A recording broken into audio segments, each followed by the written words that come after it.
This is the American Film Institute's Lifetime Achievement Award, America's highest honor for a filmmaker. Good evening. My name is Sir Alfred Hitchcock. Last year, the American Film Institute gave me their Lifetime Achievement Award. Tonight, it will be presented to an actor. I have been quoted as saying that actors are cattle. What I really said was actors should be treated like cattle. However, an exception should be made for the actor being honored tonight. I won't keep you in suspense. His name is Jimmy Stewart.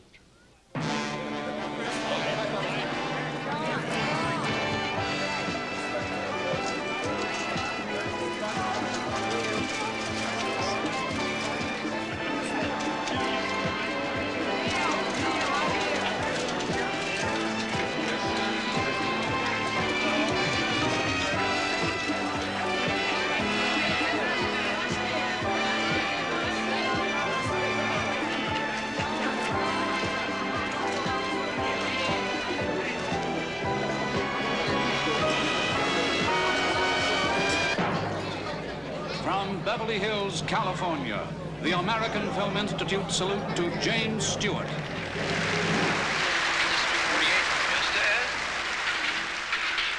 Got a special delivery here. Oh, that sounds interesting. Dowd. Oh, Dowd's my name. Elwood P. Well, my name is Charles Lindbergh, and I'm talking to you from St. Louis, Missouri.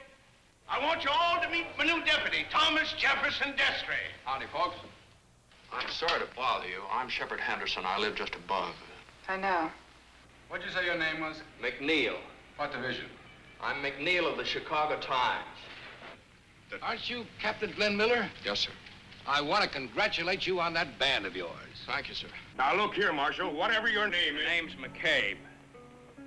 Guthrie McCabe. Say, mister, what's your name? Jefferson Smith. Oh, yes, indeed. Come right in, Mr. Smith, right this way. Say, what are you? Well, I'm a professor. Oh. Well, not quite. Associate professor. I don't know. I suppose I might as well unveil. I'm a detective. Excuse me, I'm sorry. I'm just a humble country lawyer trying to do the best I can against this brilliant prosecutor from the big city of Lansing. Oh, look, Joe. Now, look. I want a big one. What'd you stop it for? I want you to take a good look at that face. Who is it? George Bailey. Ah, it's a good face. I like it. Ladies and gentlemen, the recipient of the 8th Annual American Film Institute Award for Life Achievement, Mr. James Stewart.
Ladies and gentlemen, the chairman of the American Film Institute, Charlton Heston.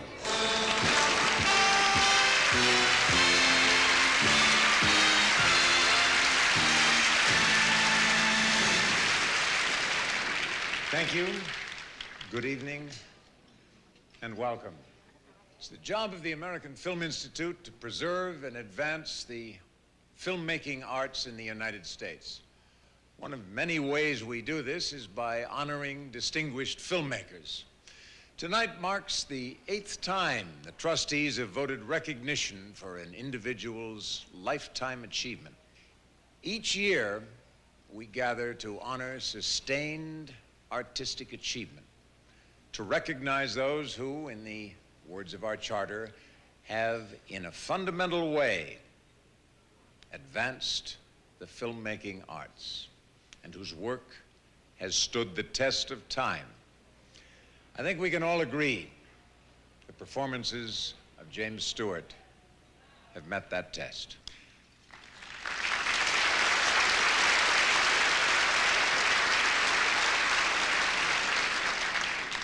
In 1935, when Jimmy first arrived in Hollywood, there was little reason to imagine that there would be an evening such as this in his honor.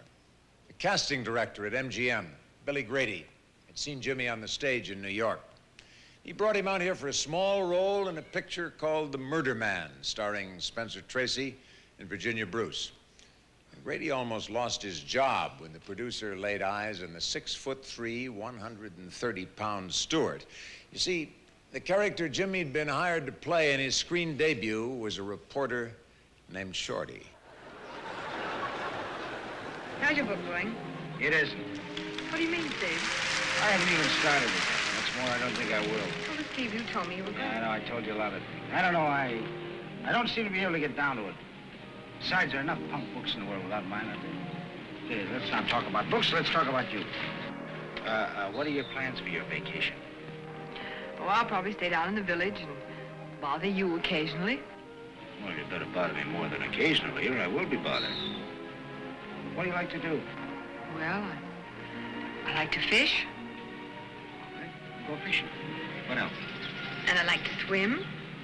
All right, go swimming. That'll be grand. But you know, you're going to be awfully busy. Well, I don't think I'll mind that. Oh.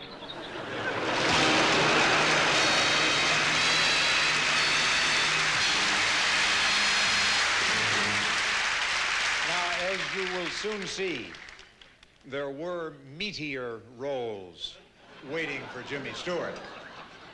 One of them was in 1952, when I had the privilege of working with him in Cecil B. DeMille's Academy Award-winning Greatest Show on Earth. It was my second film and Jimmy's 42nd. As you can imagine, I was very proud and a little awed. But there's one actor who was there at the beginning. In fact, he was there waiting at the train station when Jimmy first arrived in Hollywood. They've been friends and colleagues for almost 50 years. Ladies and gentlemen, our host for tonight, and himself, the 1978 recipient of the Life Achievement Award, Mr. Henry Fonda.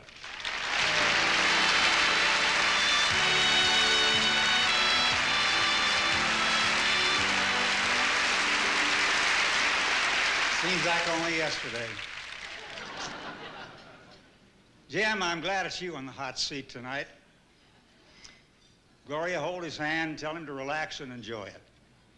I want to give you a little background on James Maitland Stewart. Jim was born in the small town of Indiana, Pennsylvania, in the lowlands of the Allegheny Mountains. His grandfather founded the Stewart Hardware Company. His father had inherited it, and it was naturally expected that Jim would take over when he got out of college. But Jim graduated from Princeton with a Bachelor of Science in Architecture. During Jim's undergraduate years at Princeton, he became involved with the Triangle Club. That was an organization that produced what would loosely be called musical comedies every year. And originally, mostly because he could more or less play the accordion. And Josh Logan, who had written a couple of the shows, thought Jim ought to come down and join the University Players, had a summer stock company on Cape Cod. Jim liked the idea and talked to his dad about it, and his dad thought it was a lot of nonsense. He had an uncle who told him no Stewart ever had anything to do with the theater, except one. He was in the circus for a while, and then he got arrested. And that summer, they tried out a new play called Carrie Nation, and eventually came into Broadway, and it was short-lived, but it did introduce some new faces to Broadway, including Mildred Natwick and Josh Logan, Myron McCormick, and a tall, skinny James Stewart. Now, without documenting the next 2 years, the point I want to lay on you is that Stewart never went out and looked for a job. I'd been wearing out my shoe leather in Times Square for 5 years, going from office to office. And the parts just kept happening to Jim. And they kept getting bigger and better. I remember I saw him in a play called Divided by Three. He was playing Judith Anderson's son. Judith is a formidable actress. Well, I want you to know Stewart was electrifying. And I went back to see him in the dressing room. And I sat there just looking at him and shaking my head and wondering when and where and how in the hell did he get to be so good? And I've been in awe ever since. Jim, I treasure every moment.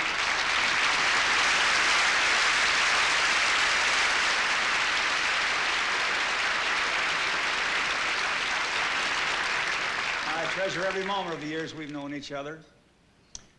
You once said that the great thing about acting in the movies was that you could give people little pieces of time they'd never forget. Well, let's look at some of those little pieces of time that Jim has given us over the years. You'll hate to hear that I adore you, dear, but grant me just the same, I'm not entirely to blame, for you'd be so easy to love, so easy to idolize, all others above. Well, thanks, Bill. I was just wondering, since I was so nice and showed you around the camp and everything, I thought maybe you might, Is that it?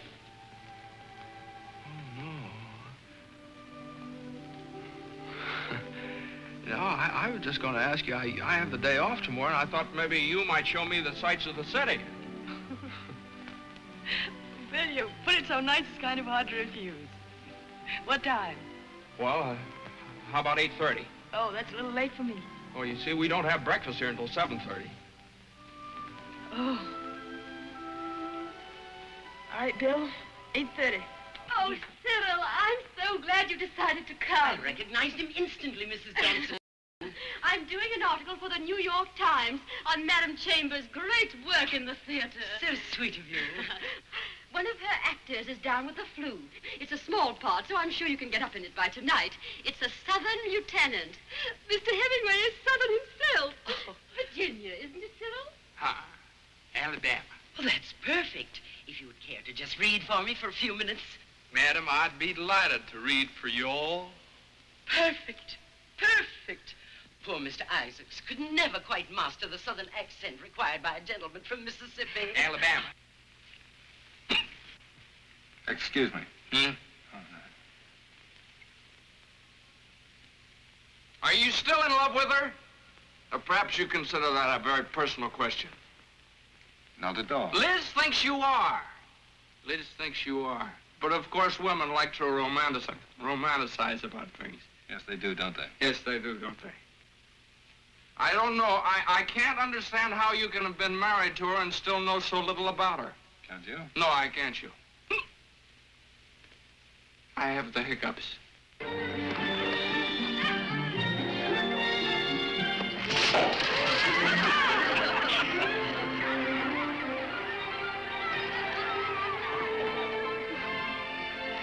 They've been around again, asking questions. I'm so worried for you. Oh, now, don't worry. They'll never find me behind this nose. Be very careful, dear. Now, how about a nice smile that I can remember until next year? God be with you, my boy. It's all right, Mother.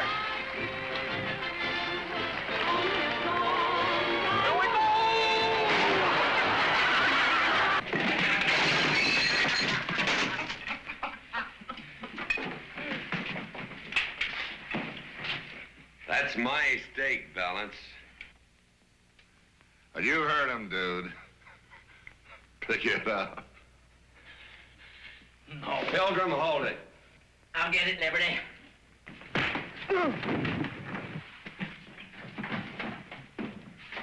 I said you, Liberty.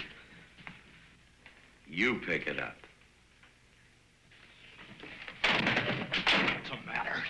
Everybody in this country killed crazy? Here! There! There! Now, it's picked up!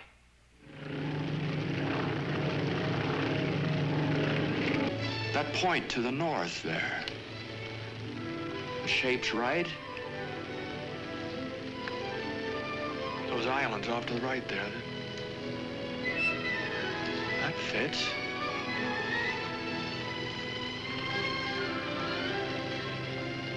That lines up right. It is. It's Dingle Bay. It's Ireland!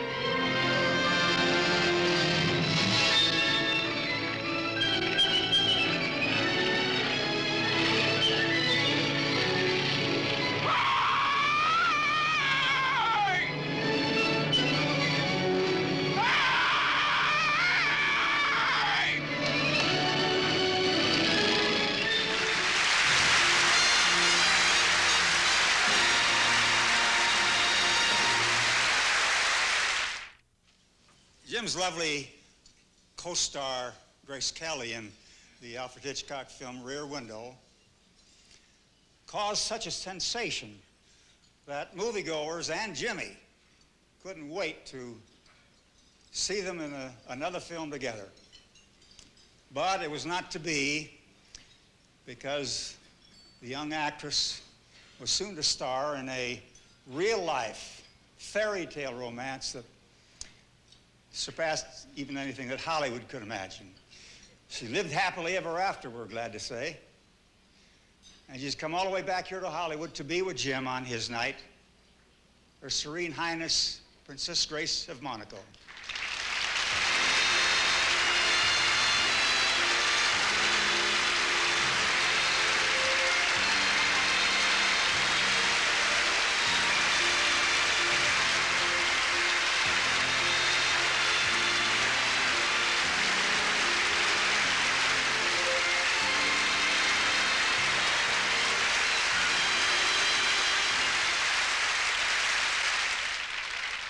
Thank you, ladies and gentlemen.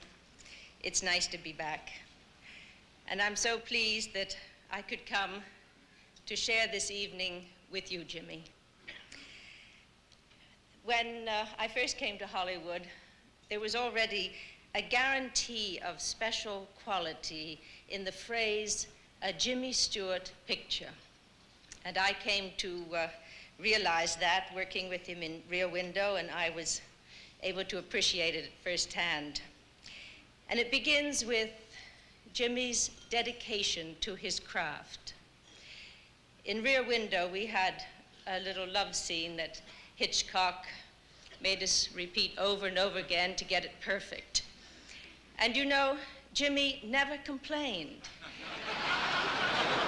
He didn't mind at all.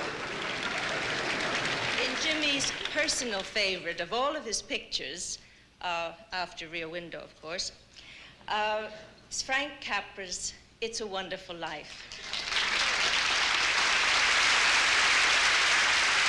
Jimmy plays a small-town family man down on his luck and who doesn't realize the good that he has done for the people who love him.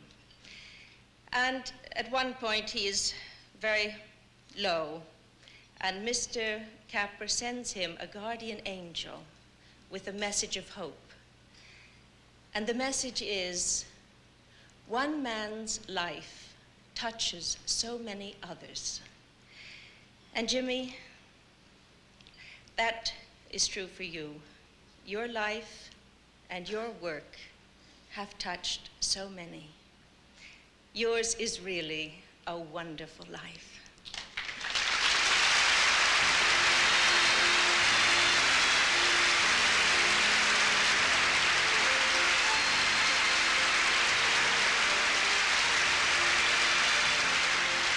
The director calls them Capricorn. The critics call them film classics. The films that Frank Capra made with Jim Stewart shaped Jim's career. By way of introducing Frank Capra, scenes from You Can't Take It With You, It's a Wonderful Life, and Mr. Smith Goes to Washington. You know, every time I think how lucky I am, I feel like screaming. Tony, please promise you'll invite them.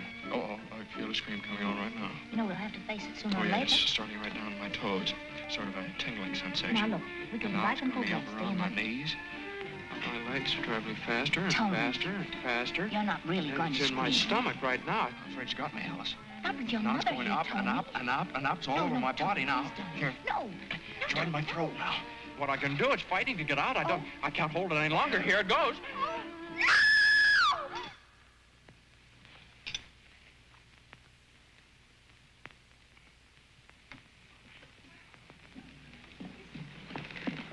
What happened? What happened?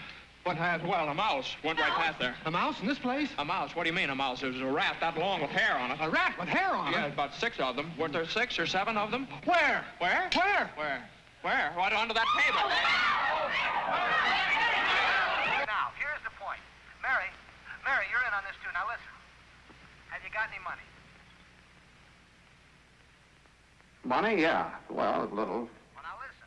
I want you to put every cent you've got into our stock. Do you hear? And George, I may have a job for you. That is, unless you're still married to that broken-down building and loan. Well, this is the biggest thing since radio, and I'm letting you in on the ground floor. Oh, Mary. Mary. Well, I'm here.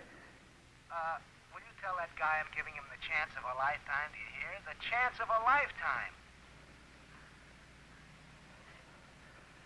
He says it's the chance of a lifetime. Now, you listen to me. I don't want any plastics. I don't want any ground floors. And I don't want to get married ever to anyone. You understand that? I want to do what I want to do. And you're... George.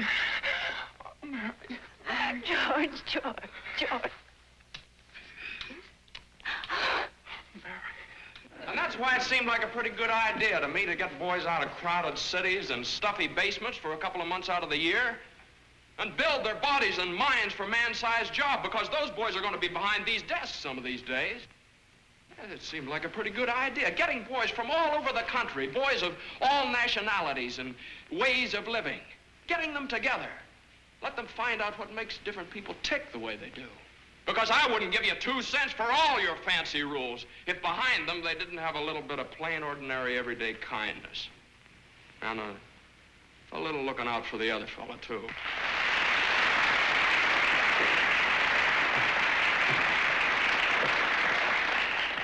That's pretty important, all that. It's just the blood and bone and sinew of this democracy that some great men handed down to the human race, that's all. But of course, if you've got to build a dam where that boys' camp ought to be, to get some graft to pay off some political army or something, well, that's a different thing. Oh, no. If you think I'm going back there and tell those boys in my state and say, look, now, fellas, forget about it. Forget all this stuff I've been telling you about this land you live in is a lot of hooey. This isn't your country. It belongs to a lot of James Taylors. Oh, no, not me. And anybody here that thinks I'm going to do that, they got another think coming. Ladies and gentlemen, Frank Capra.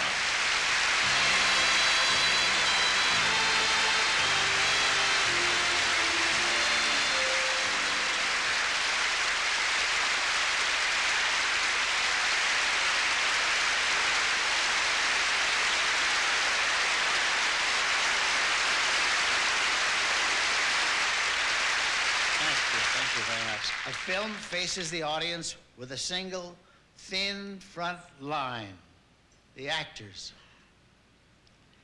If that front line collapses, the show is over. A bad performance can kill the finest story. Yes, there is bad acting and good acting. Fine performances, and sometimes great performances. But there is a higher level than great performances in acting. A level where there is no acting at all.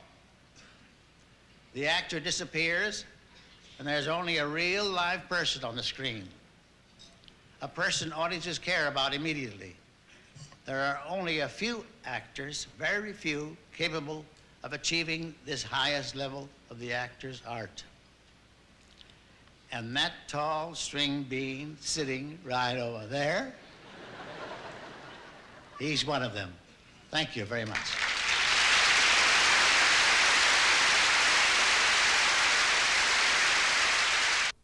Ladies and gentlemen, Jack Lemmon.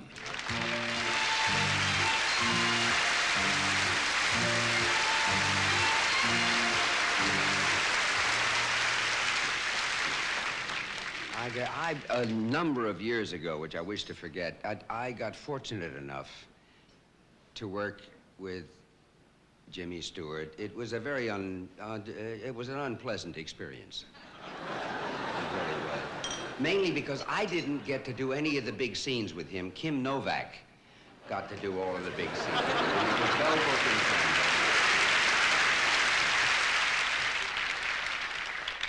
People don't think of him as the great screen lover, you know, in retrospect, like Gable or Cary Grant or you name it. But it's a funny thing for a shy, skinny guy who's about wah, wah, wah, wah, and doing all of this. Somehow he ended up with a who's who of Hollywood, of the greatest of leading ladies that ever were.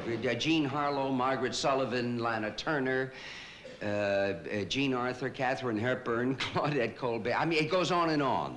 Carole Lombard, the greatest maybe of all. And he wasn't macho. But macho really in Spanish only means man. So he was macho. It's just overtly he wasn't macho as we use the term. He was always a man. You're a great actor, sir. And he certainly proved it in all of his films.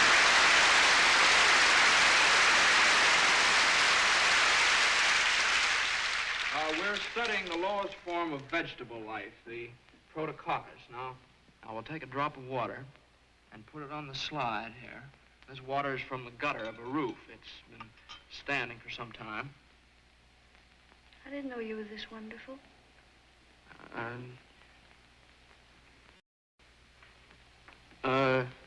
Now you'll use these to get the focus, and you'll notice a sort of a green coloring.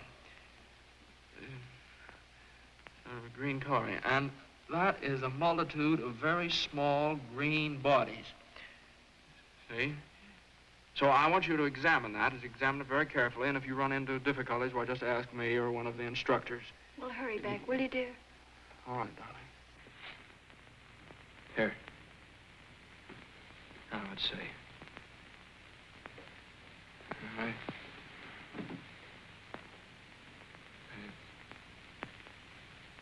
That's a very lovely picture. Tony, Now, wait a minute. Now, don't say anything. Now, look, Phantom. Last night, I informed that irate lady that was just in your office a minute ago that I was going to marry you. I don't remember you telling it to me. No, you didn't ask me. That's right, I didn't. No, and she did. I talked about you so much that she finally said, well, now, the next thing I expect to hear from you is that you're going to marry the girl. And I said, yeah, that's it exactly. What'd she say? Nothing. Just fainted dead away? No. She took us standing up.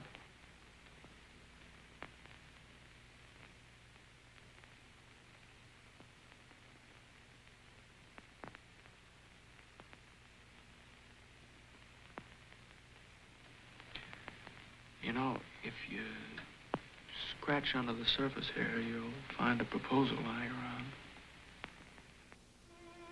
Has your mind taken hold again, dear Professor?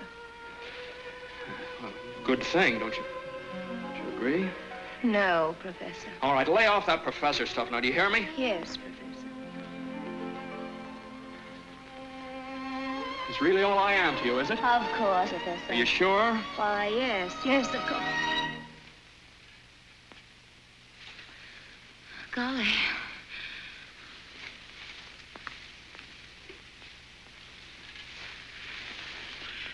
Golly, Moses. Tracy. Mr. Connor, Mr. Connor. Let me tell you something, No, don't all of a Tracy. sudden I've got the shakes. It can't be anything like love, can it? No, no, it mustn't be. It can't. Would it be inconvenient? Terribly. Anyway, I know it isn't.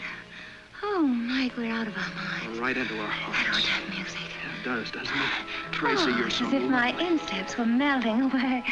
What is it? Have I got feet of clay or something? Tracy. It's not far to the pool. It's just over the lawn and in the birch grove. It'll be lovely now. Tracy, you're tremendous. Put me in your pocket, Mike.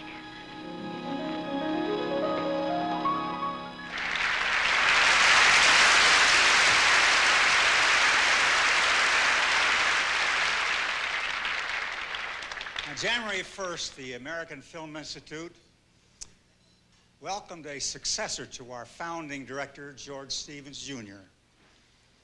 Our new director is an imaginative young woman with a very challenging job. I'm proud to introduce her to you, the director of the American Film Institute, Jean Furstenberg.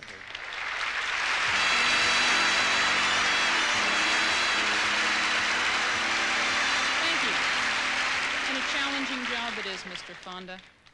Our job is to help preserve the fine films of the past and to encourage the making of motion pictures and television programs that inspire and enlighten us as well as entertain us.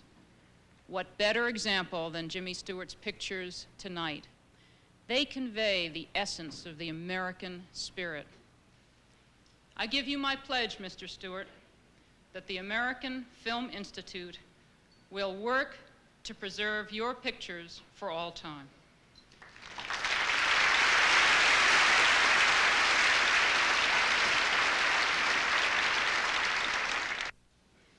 One part of the Jimmy Stewart story has nothing to do with the movies. It's the story of a young man who served his country for 4 years in the Army Air Forces during World War II, rising from private to colonel. Today, Jimmy is a retired brigadier general in the Air Force Reserve. We have film of his enlistment, and you're going to hear from a man who served under Jim as a staff sergeant in the 453rd Bombardment Group.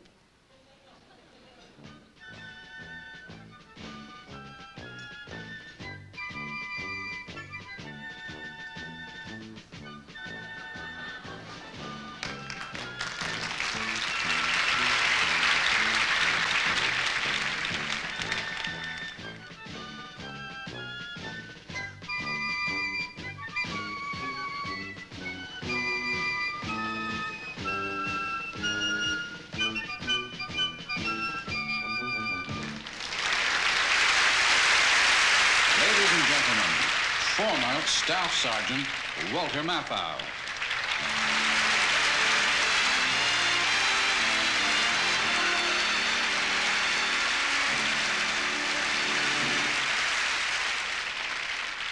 At ease.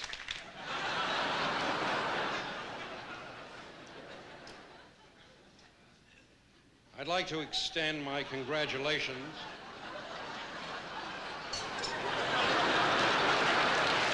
I do look like a young Jimmy Stewart there, or is it Laurence Olivier? I'd like to extend my congratulations to Colonel Stewart. I know he's a brigadier general now, but I used to call him Colonel when we were both in the 453rd Bomb Group in England during World War II. The country was not yet at war in March 1941 when citizen James Stewart, age 32, enlisted.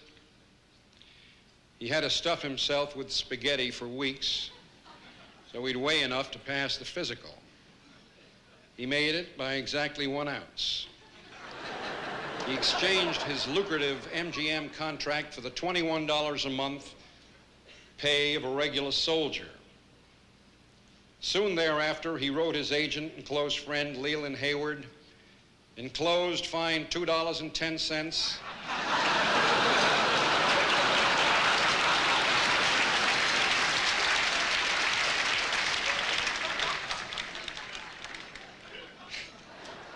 Which is the commission owed you by me for my salary for the month just past.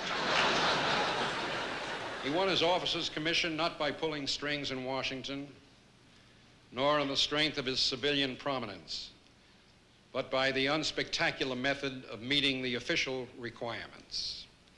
He became commander of the 2nd Combat Bomb Wing and led as many as 1,000 heavy bombers at a time into combat over Germany. He received the Air Medal, the Croix de Guerre, and the Distinguished Flying Cross. When he came home, he was no longer Jimmy Stewart, the movie star. He was Colonel Stewart, Air Force Commander. Colonel Stewart, for the men of the 453rd Bomb Squadron, I salute you.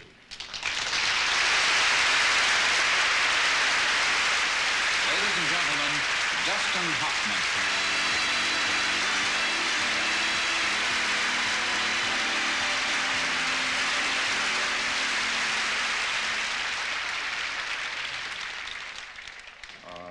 The truth of the matter is, Mr. Stewart, I wanted to be here tonight to see a lot of your work and to hear people talk about you that I had never met and hear stories that I've never heard, and I wanted my parents to be here, and they are here tonight. They grew up with you. My father worked on the lot when you were making Mr. Capra's film. Mr. Smith goes to Washington, and he's your age. My mother is my age.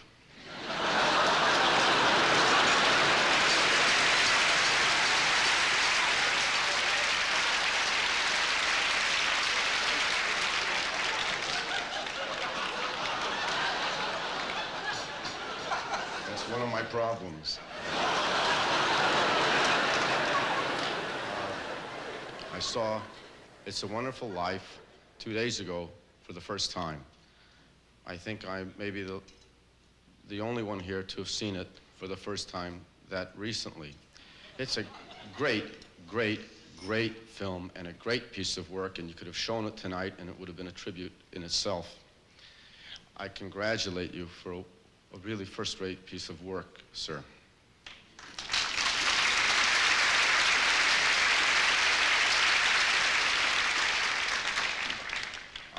Apparently, I'm the only one up here representing my generation of actors.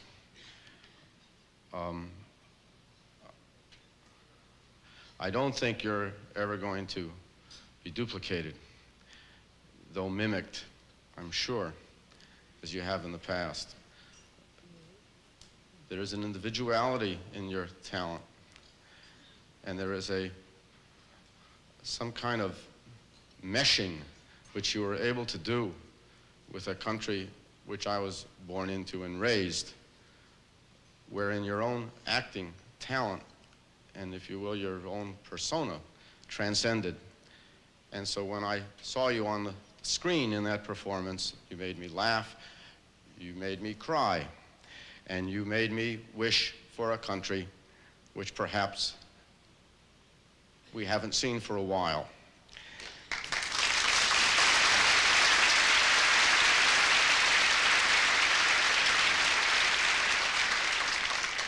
I was told that this film, It's a Wonderful Life, was not a success, that you came back from the Second World War and made this film and were told by the critics or people in this town that your career was at a low ebb and that you were down and out.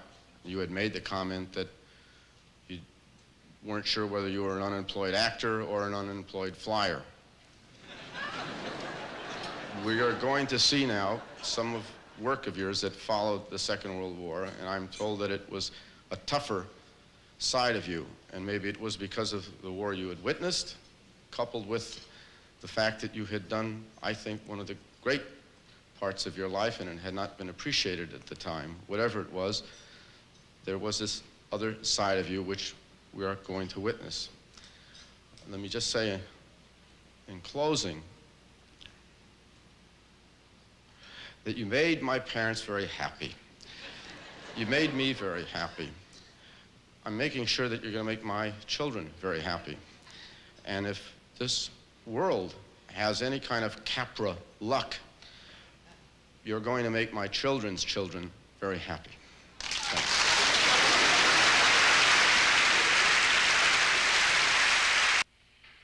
Take the witness. Miss Lemon, did you go to the Mannion's trailer? Yes, sir. Did you see Mrs. Mannion at the trailer? Yes, sir. What was her appearance? She was a mess. Objection. No evidence has been introduced to make Mrs. Mannion's appearance relevant to this case. Ah, well, no evidence has been introduced to make Barney Quill's appearance relevant, but you didn't object to the question then. Is that because you know that Barney Quill bathed and changed and cooled off after he raped and beat hell out of this poor woman? Your Honor, everybody in this court is being tried except Frederick Mannion. I must protect... Now listen, this is a cross-examination of a murder case. It's not a high school debate. What are you and Dancer trying to do, railroad this soldier into the clink?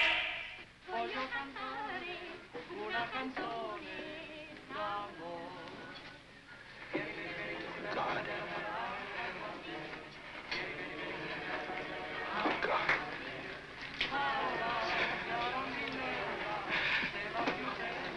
Dear Father in heaven,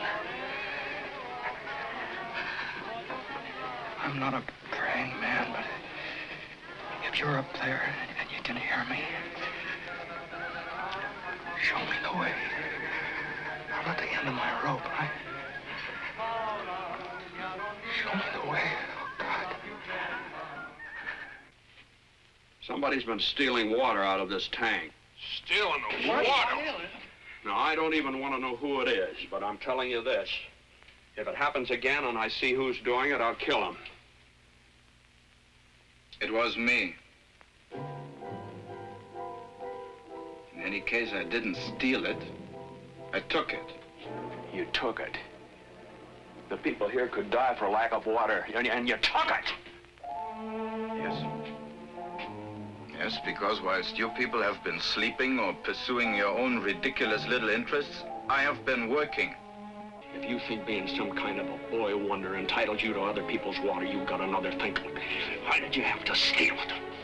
Why didn't you just come and ask me for it?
Ladies and gentlemen, Gene Kelly.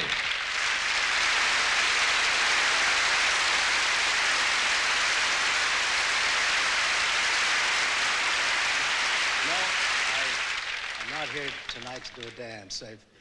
They've asked me to come because at one time I was lucky enough to be the director of a Jimmy Stewart picture. And for an old song and dance man, that's a greater honor than you might know. For his directors included men like Ford, Lubitsch, Wilder, Stevens, and, well, I think you get the idea. There are few people I could say I've missed working with, but I certainly did not want to go through life without doing a film with Hank Fonda and Jimmy Stewart. And that opportunity came to me with a picture of the Cheyenne Social Club. I'll admit I'm certainly not the first guy whose name would spring to mind for a Western. But it is second nature to Jim. Do you really know that he made 18 Westerns? And he's from Princeton. It's unbelievable. He must be a pretty darn good cowboy. Now, we've seen some wonderful Stewart scenes tonight, but we all agree that the evening wouldn't be complete without one where those two great friends and great actors played a scene together. Here they are, Hank and Jim.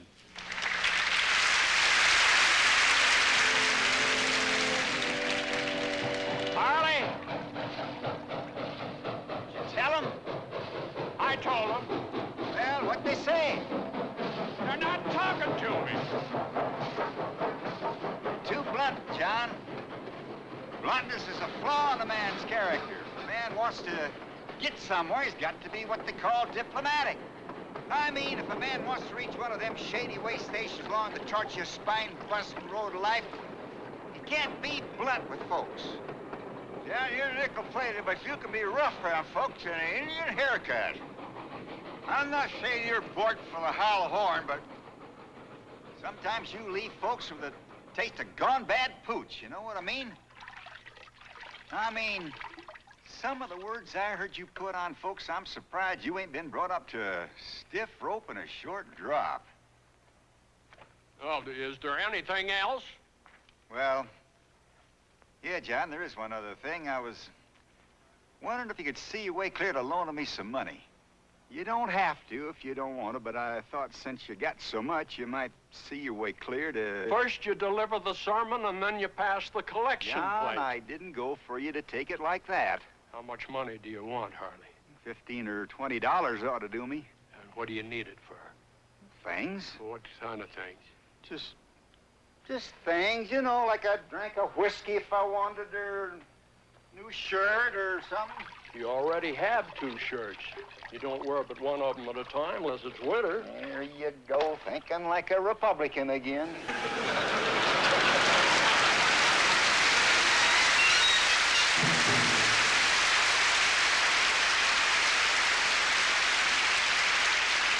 That's the only time in 20 years I ever mentioned politics to Jim.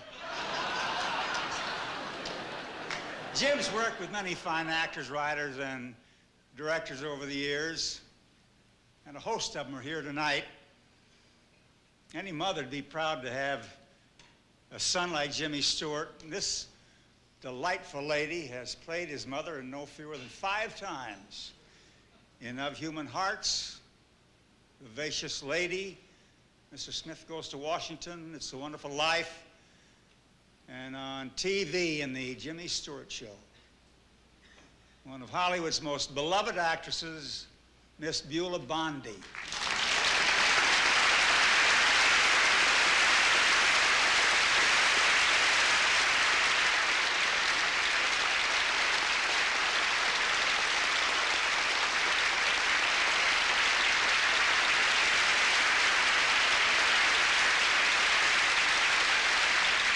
I'm thinking tonight of Jimmy's real parents, who lived to see his fine achievement and who make this evening possible by having given us Jimmy.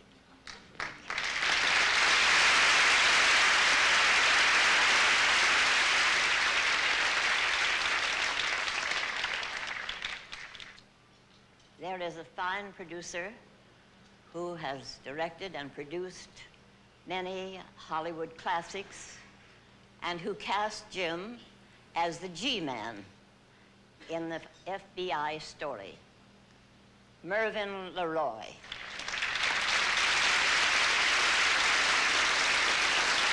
The Jimmy and the Shooters and The Big Sleep was the most gifted actor, Richard Boone.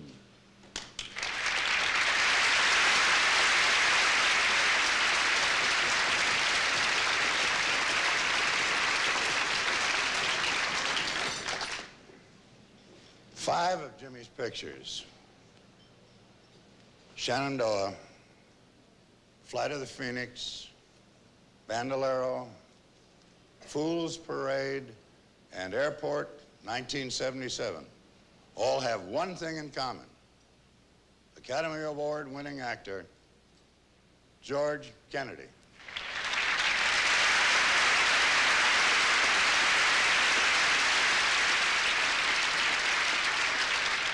5 times over.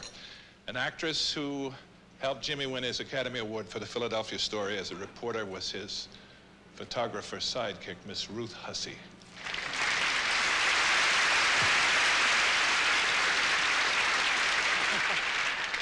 Well, this actor gives everyone on the screen a hard time, and he won't even make an exception for Jimmy. From Flight of the Phoenix, Ernest Borgnine. And for that wonderful writer who wrote the Stratton story for you, Doug Morrow. To myself and for the many other writers who have looked good over the years, because of you, thank you, Jim.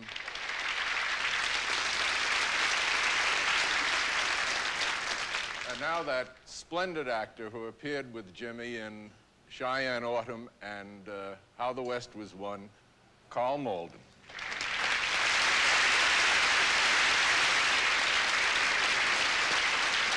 I would like to introduce a man who directed both Jimmy and me in How the West Was Won.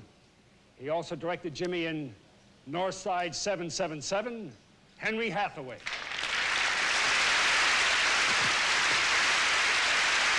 That's right.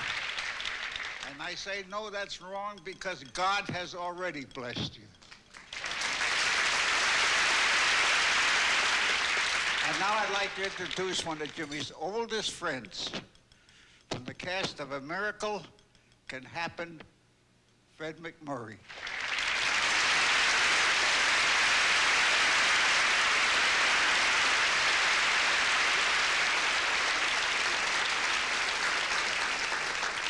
Well, Jimmy, all I can say is that the miracle that happened is you. And now the man who rode with Jim in Two Rode Together, Richard Widmark.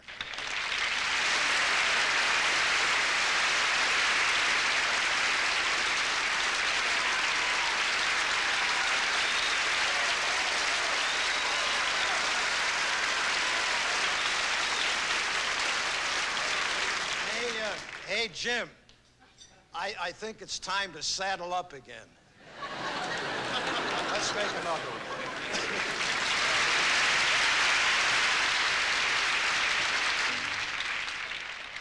For the last 12 years, I've watched the American Film Institute grow from a dream in one man's mind to a respected national institution. That dreamer was our first president and now serves as the chairman of the board. I introduce him to you with great admiration for what he has created. George Stevens, Jr.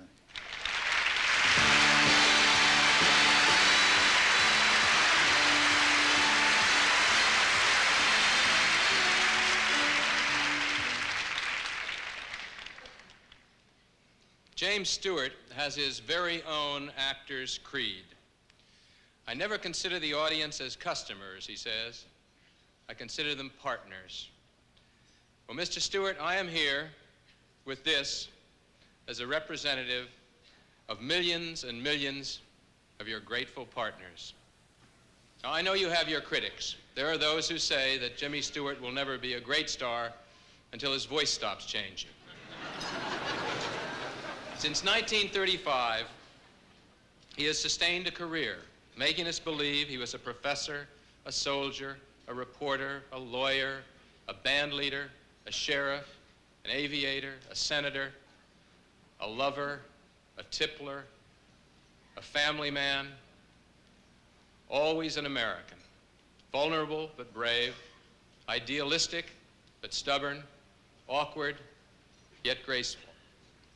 He made us believe the stories his characters lived. He sits here tonight, and who could separate the man from the characters he has created? They now live within us as they live and will live forever on film. He has shared with us in 80 movies the changes that life has imposed on that gangly young man who got out of that rumble seat in 1935. So let us present this award with no more talk, but with scenes from Stewart Pictures that remind us that there is no better looking glass than an old friend. How did you happen to call him Harvey? Well, Harvey's his name. How do you know that? There was a rather interesting coincidence on that, Doctor. One night several years ago, I was walking early in the evening down along Fairfax Street. It was between 18th and 19th.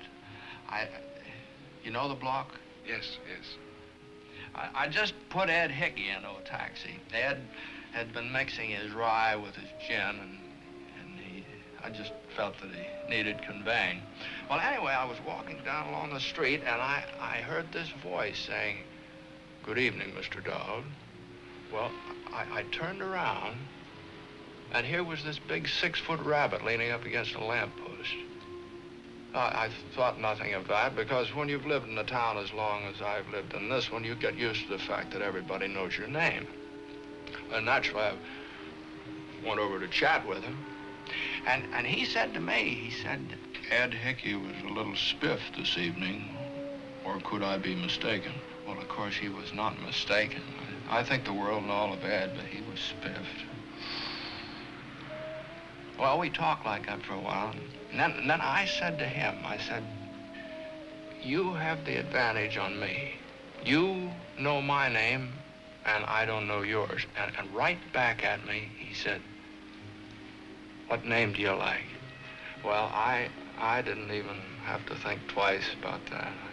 Harvey's always been my favorite name. So I said to him, I said, "Harvey." And this is the interesting thing about the whole thing. He said, "What a coincidence. My name happens to be Harvey."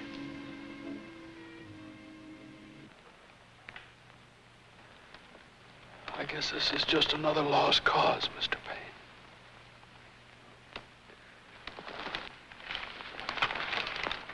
All you people don't know about lost causes. Mr. Payne does.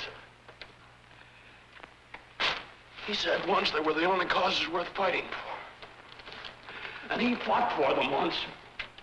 For the only reason any man ever fights for them. Because of just one plain, simple rule. Love thy neighbor. And in this world today full of hatred, a man who knows that one rule has a great trust. You know that rule, Mr. Payne. And I loved you for it just as my father did. And you know that you fight for the lost causes harder than for any others. Yes, you even die for them. Like a man we both knew, Mr. Payne. You think I'm licked? You all think I'm licked. Well, I'm not licked. And I'm gonna stay right here and fight for this lost cause. Even if this room gets filled with lies like these. And the Taylors and all their armies come marching into this place. Somebody will listen to me.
George.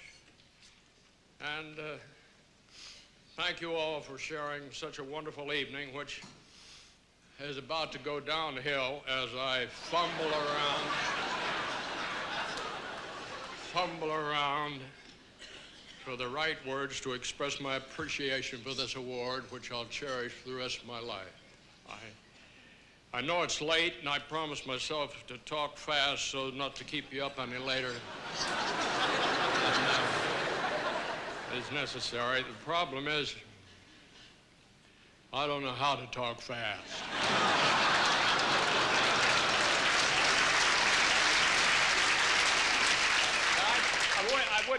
I'd like to point out some people over there at that sort of half circle table over there. Princess Grace, you've honored me by your presence tonight, and I'm most grateful. Thank you.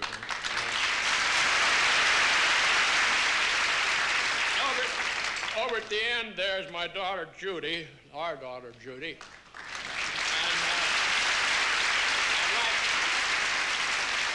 Next to her is her husband, Stephen Merrill. Stephen? And then over on the other side there is our son, Michael, and Michael, and his wife, Barbara.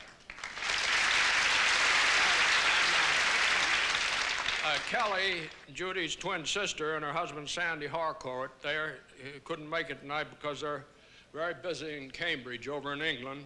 And Mike and Barbara's two young sons, they're sound asleep right now at home, and they're just having a fine time. And there's, don't want to forget him, the dinner chairman, Mr. Dennis Stanfill. Thank you very much, sir. Let's give him a big hand. Mrs. Stanfill. Mrs. Stanfill.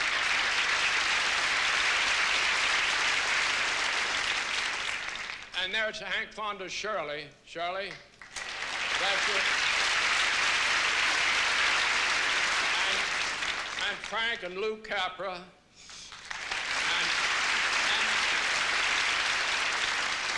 And then there's in the center there's my Gloria, bless her heart.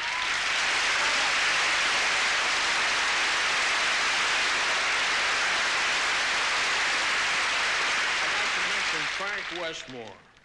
Now, he's the last of the famous Westmore brothers who made an art out of the makeup business. Frank and I worked together for 20 years.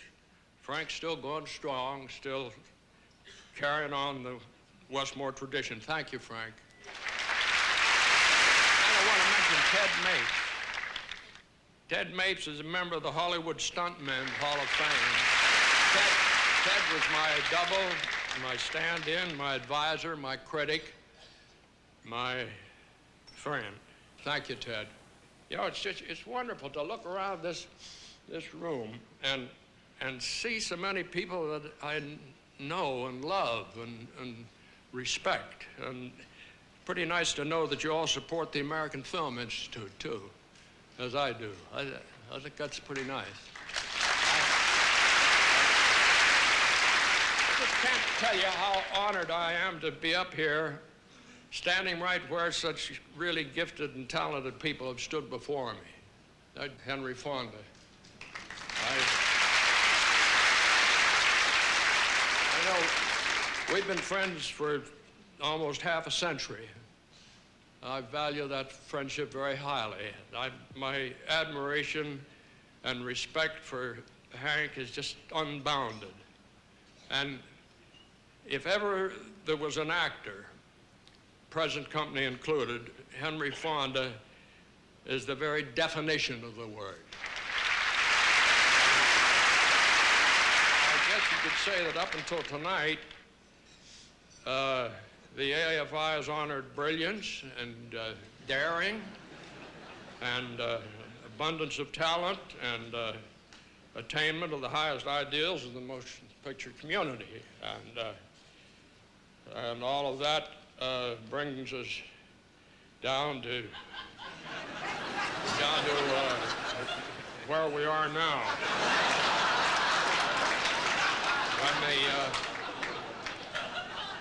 When the American Film Institute, in all of its wisdom, adds a new name and a new category to the AFI Life Achievement Award. Jimmy Stewart, a remarkably fortunate fella. And just let me tell you, just let me try to tell you what this evening means to Jimmy Stewart. I don't know, it's kind of like tying a happy ribbon around a wonderful lifetime that's blessed me by letting me get paid for the work I love to do. And I've been lucky to work with people I love and respect. I'm just grateful for every wonderful day in this wonderful business. And I thank you.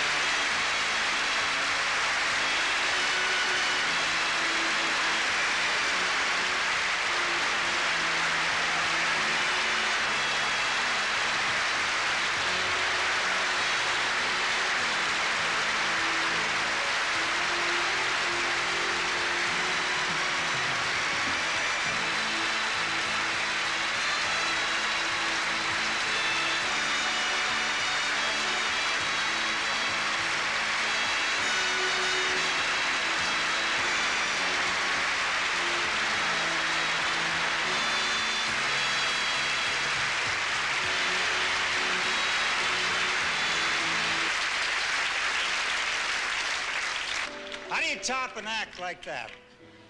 How do you top a career like that? I was talking to Jim the other day, not long ago, and I was asking him what he had in mind, what was coming up next.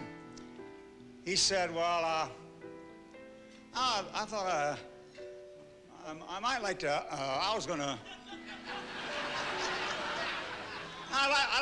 I'd like to take Harvey to China. And he said, of course, I don't speak Chinese.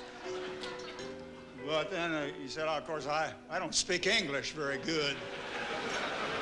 Jim, you do pretty good in any language. Thank you, everybody, on the behalf of the American Film Institute. Good night. Good night, Jim.